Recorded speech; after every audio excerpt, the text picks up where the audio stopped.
dicho que la cuestión de la ciudadanía tiene que tener una visión crítica, y esa visión crítica te pasa por una interpretación del texto de Salazar que ustedes están leyendo. Lo que nosotros queremos decir es que hay una necesidad de entender a América Latina como un territorio que se constituye en una relación de dependencia.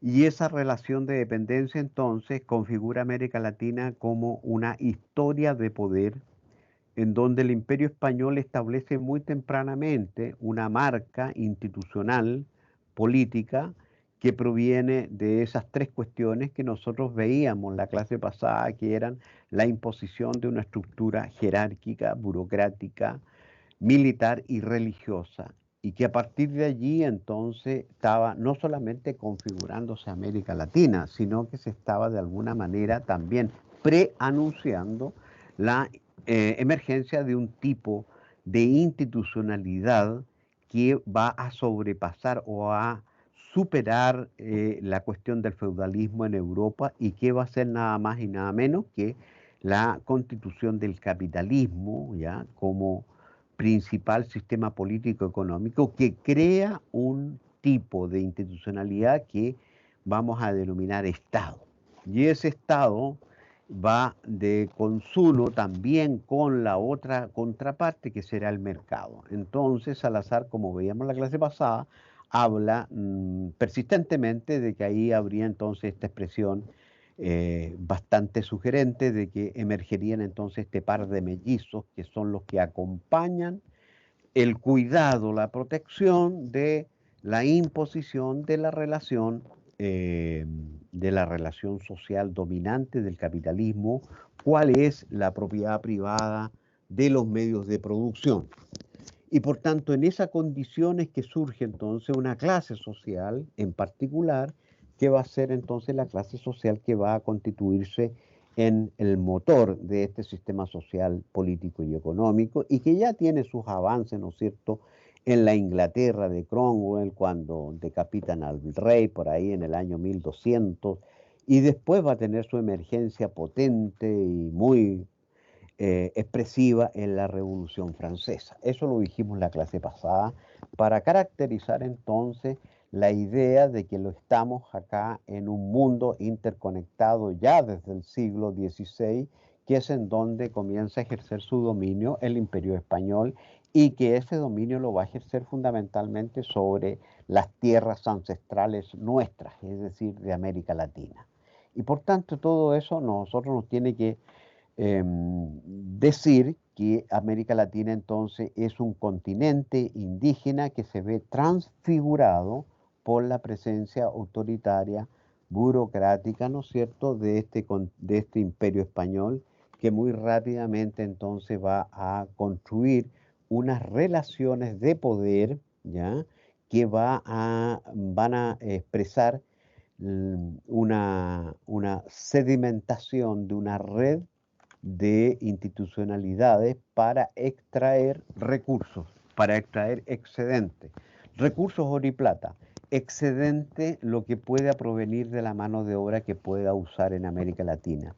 En definitiva, algunos analistas, historiadores, señalan que la constitución del capitalismo en buena parte fue posible gracias a la presencia de un continente rico en recursos económicos como es el continente americano, y que eso le habría servido entonces de soporte para desarrollar la especialización que el capitalismo hace en torno a las ciudades, prescindiendo de los factores alimentarios en términos generales, por cuanto la alimentación y por tanto los productos, tanto exóticos como naturales de América Latina, van a llegar entonces a Europa a un precio bastante barato, lo que les permitirá a los europeos crear sus ciudades con la prescindencia entonces de un campesinado que se dedique a producir alimentos. Eso es lo que hace posible que se especialicen determinadas ciudades en Europa y que entonces se provea de una articulación que permita que las industrias florezcan y comience a emerger entonces lo que nosotros hemos conocido como industrialismo, desarrollo, ¿no es cierto?, de las industrias motrices y, por supuesto, la revolución científico-tecnológica y también, ¿no es cierto?, la presencia determinante de los procesos políticos que hacen posible que esta relación social se haga fuerte en Europa. Así surge la ciudad europea, dijimos la clase pasada, y es en ella en donde campea por su fuero una clase social que es la burguesía. Nosotros heredamos de allí fundamentalmente la noción de que la ciudad hace libre, pero dijimos que ojo, porque esa ciudad europea está siendo libre solamente a los miembros conspicuos de una clase social, en este caso la burguesía. Y planteábamos la pregunta, bueno, eso tiene tiene una, un poco de sabor agridulce por cuanto nosotros adoptamos la noción de ciudadanía, pero la verdad es que nuestra ciudadanía es bastante distinta. ¿Y por qué es distinta? Y ahí nosotros decimos que la ciudad nuestra entonces se constituyó como una relación bastante conflictiva entre el imperio que establece entonces su dominio con los pueblos ancestrales originarios, y eso rápidamente, ¿no es cierto?, se desarrolla en una relación conflictiva. Segundo lugar, hay una imposición cultural de que la historia, ¿no es cierto?, que se empieza a contar es la historia que empieza a contar la Europa respecto de cómo se instala en América, y eso desarrolla rápidamente la imposición, el silenciamiento de todas las otras historias que estaban entonces cursando en la América indígena.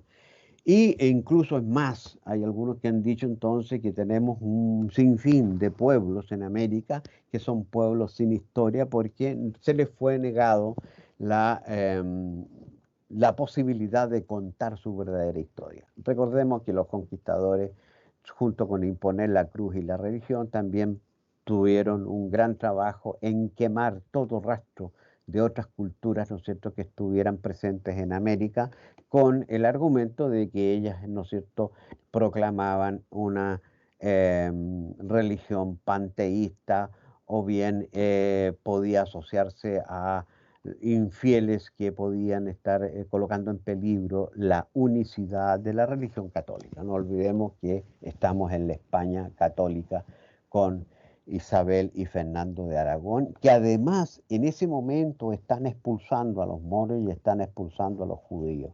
Y todo eso entonces nos coloca a nosotros dentro de una cultura autoritaria en extremo que se hace fuerte en América Latina.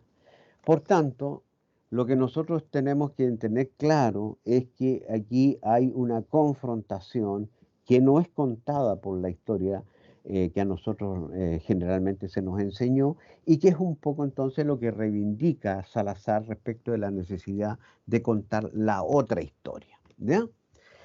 Y la otra historia entonces comienza en España, en América, ¿no es cierto?, con la imposición de este nuevo orden, como vemos acá, con las colonias del rey, con el desarrollo de un mercantilismo temprano, con un control comercial pero abrupto y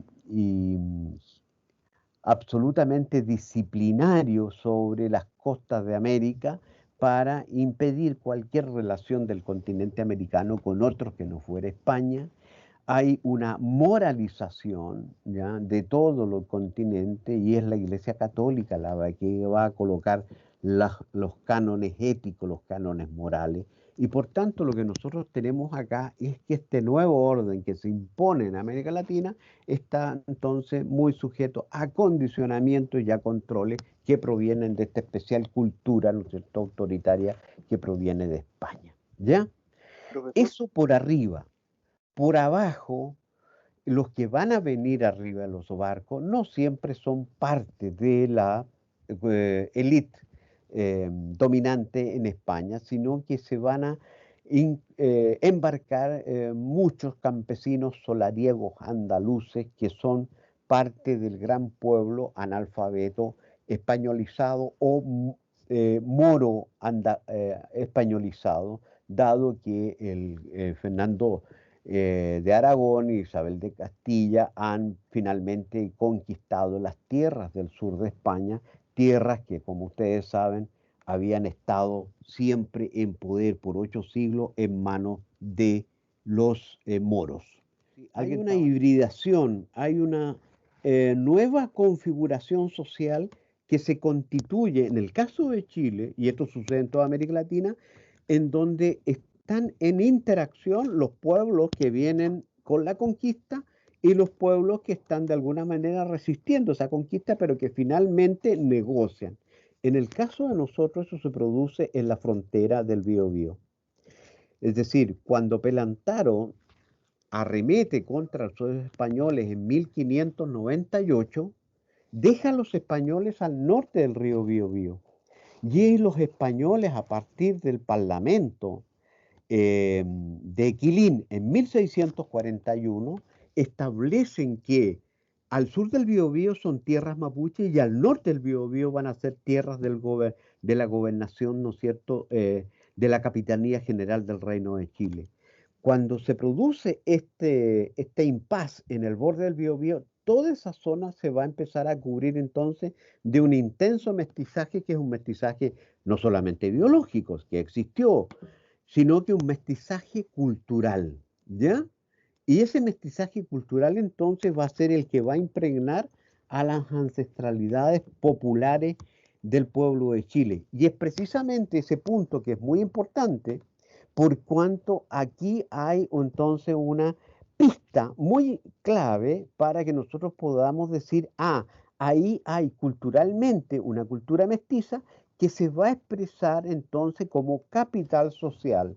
Ese capital social del cual Salazar en el artículo va a arremeter en la parte final, diciendo que ese capital social entonces serían estas culturas solidarias de ayuda mutua que estarían entonces de alguna manera haciendo el contrapunto contra la cultura del capitalismo. Y es precisamente esos elementos los que nosotros tendríamos que rescatar para nuestra clase, para nuestro taller, en función de buscar dónde estaría ese capital social en estos momentos, y ahí en donde yo los convoco para la tarea final, ¿no es cierto?, del curso. No sé si respondo en algo esto, Nicolás, tu apreciación. Sí, por supuesto, profe. Muchas gracias. Perfecto, ¿ya? Bueno, estos elementos entonces que están allí están entonces rodeados, como decíamos, de estos procesos culturales de mestizaje. Ojo, mestizaje que es lo más entonces, el fenómeno más global y más generalizado en América Latina, y precisamente esa raigambre identitaria y cultural de la cual entonces nosotros provenimos, ¿ya? Si nosotros tenemos claro esto que nosotros hemos visto, ¿no es cierto?, ya en la enseñanza media con los procesos históricos, lo que nosotros tenemos acá a América, ¿no es cierto?, es como un vasto continente que va a ser entonces un productor de excedente económico para Europa y para el nacimiento del capitalismo. De allí yo recomiendo y sigo recomendando un libro que se llama Las venas abiertas de América Latina, de Eduardo Galeano, porque él resume muy poéticamente el uruguayo con lo que hemos dicho, lo dice entonces en términos muy literarios, y resulta ser un libro bastante pertinente para lo que estamos viendo. Para aquellos que les guste leer y que quieran ver un poco más de detalle esta historia, vean y recomiendo a Eduardo Galeano. ¿Qué es lo que estaba diciendo acá? Es de que esta América entonces se constituye como un factor de sustentación de Europa que estaría por acá, y comienza entonces a especializar ciertos puntos, ciertas ciudades, que son precisamente las ciudades que van a proveer del mayor material, del mayor recurso hacia Europa. Nosotros siempre hemos conocido el caso de Potosí en Perú, que le provee de toda la plata durante varios siglos a Europa, ¿ya? Y vamos a ver, ¿no es cierto?, que la ciudad de Potosí, una ciudad de 160.000 habitantes o más en el siglo XVII, tiene más habitantes que la ciudad de París en Europa. Es el pueblo que hoy día tiene sus cerros absolutamente horadados con las múltiples minas que lo cruzan de un lado a otro. Y eso significa entonces el ejemplo más claro, más meridianamente esclarecedor de lo que estamos diciendo. Es decir, una porción de la territorialidad de América Latina sirve entonces de factor de acumulación para el capitalismo. Esos van a ser entonces los puntos en donde se van a sentar y van a constituirse las primeras ciudades, los primeros núcleos urbanos. Posteriormente nosotros tenemos los puntos de transporte, es decir, determinados lugares van a especializarse en transportar rápidamente los recursos que están llegando a Europa. Y eso van a ser entonces lugares de concentración de excedentes. Tanto, ¿no es cierto?, Sao Paulo, Brasilia, que está por aquí, en el caso de nosotros, Valparaíso, con los puertos, ¿no es cierto?, también del norte, Antofagasta, en el caso, ¿no es cierto?, de Lima, etcétera, etcétera, van a ser puntos de localización de asentamientos poblacionales en la medida, ¿no es cierto?, que son extractores de excedentes hacia Europa. ¿Ya? Punto de transporte, localización de ciudades y fundamentalmente los españoles van a usar los lugares en donde a ellos le puedan proveer mano de obra indígena, no solamente barata, sino gratis. Y esos espacios son el espacio mexicano y el espacio, ¿no es cierto?, peruano. Pero también habrá otro.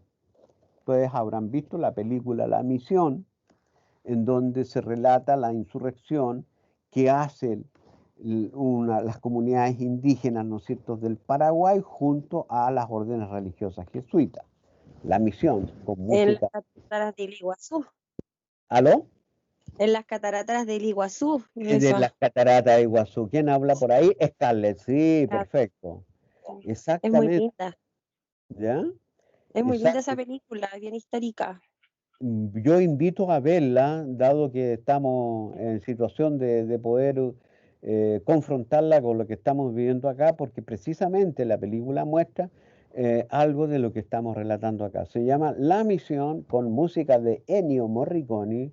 Ya la música es un portento, la historia también lo es, y los que tengan algún momento la posibilidad o se han ido por ahí a ver las tierras mismas en las cataratas, entonces estamos en presencia de que allí sucedieron hechos históricos que un poco dan cuenta paradigmáticamente de la relación, ¿no es cierto?, de los conquistadores con el continente americano, que va desde la brutalidad, ¿no es cierto?, de las fuerzas militares hasta la posibilidad de que las órdenes religiosas establezcan un nuevo modo de relación con las comunidades indígenas, que es un poco de eso lo que se relata en la película, ¿no?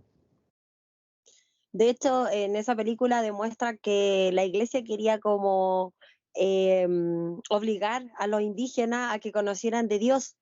Y no me acuerdo bien si era un curita que toca la flauta. Y Exacto. él se pudo comunicar con los indígenas porque no entendían. Entonces ellos atacaban a los españoles. Y los españoles Exacto. como tal los mataban. Sí, es muy linda esa película, profe. Exactamente, yo la recomiendo. Entonces ya hemos recomendado 2 o 3 lecturas. La lectura de Eduardo Galeano, Las Venas Abiertas de América Latina, y vean la película La Misión, como lo ha hecho Scarlett, que es una muy bella película, para que ustedes puedan entonces interiorizarse de lo que estamos planteando acá. ¿Ya?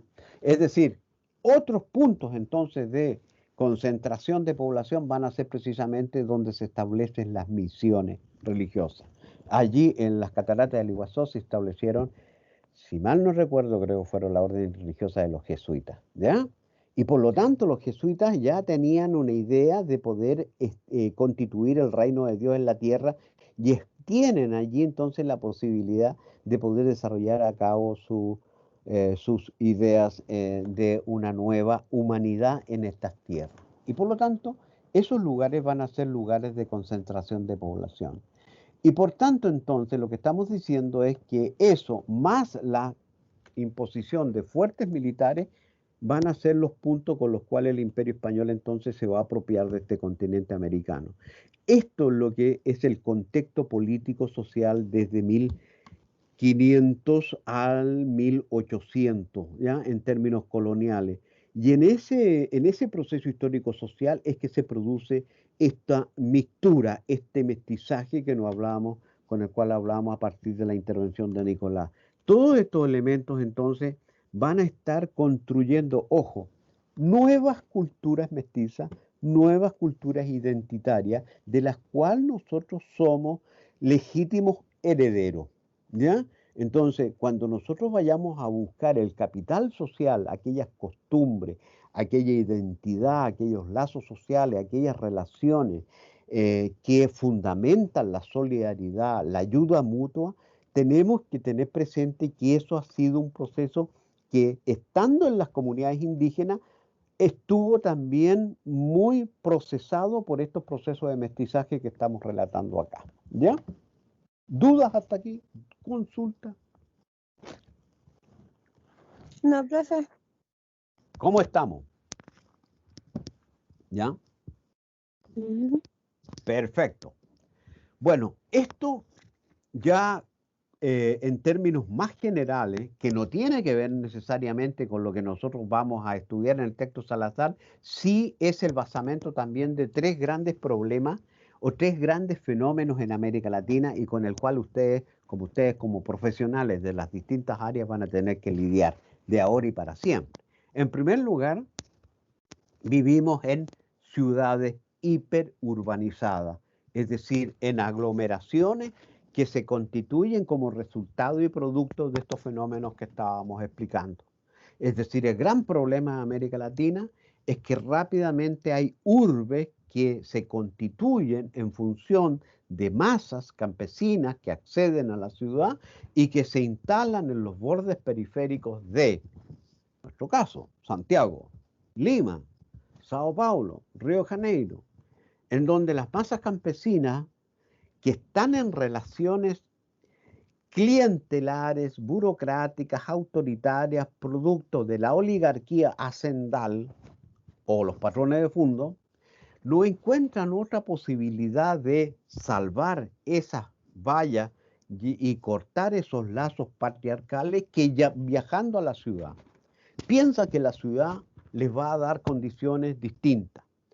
Las condiciones distintas no las encuentran y por lo tanto tienen que nuevamente hacerse cargo ellos de proveer de sus procesos de manutención, de sobrevivencia, etc. Y por lo tanto, lo que nosotros tenemos en América Latina son grandes conglomerados de urbes que revelan una macrocefalia con un cuerpo raquítico en el resto del país. Y por lo tanto, esto que nosotros vemos hoy día tiene directa relación con lo que acabamos de ver hace algunos minutos atrás. No es un problema que se geste solamente en el siglo XX o XXI, sino que tiene sus raíces en estos puntos de aglomeración de los cuales nosotros hablábamos hace un rato atrás. Esto que se constituye en el siglo XV-XVI va a tener su expresión en el siglo XIX y XX, ¿no es cierto?, constituyendo estas masas que en torno a las grandes ciudades. ¿Ya?